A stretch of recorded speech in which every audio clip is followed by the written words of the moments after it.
gave the medicine to her only child, whose condition inexplicably worsened. She was reduced to a state where you had to move her around on the bed. There was saliva coming out of her mouth and her stomach was inflamed. Her stomach became bloated.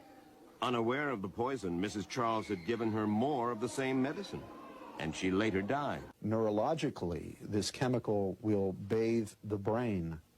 These children started crawling. They couldn't walk anymore.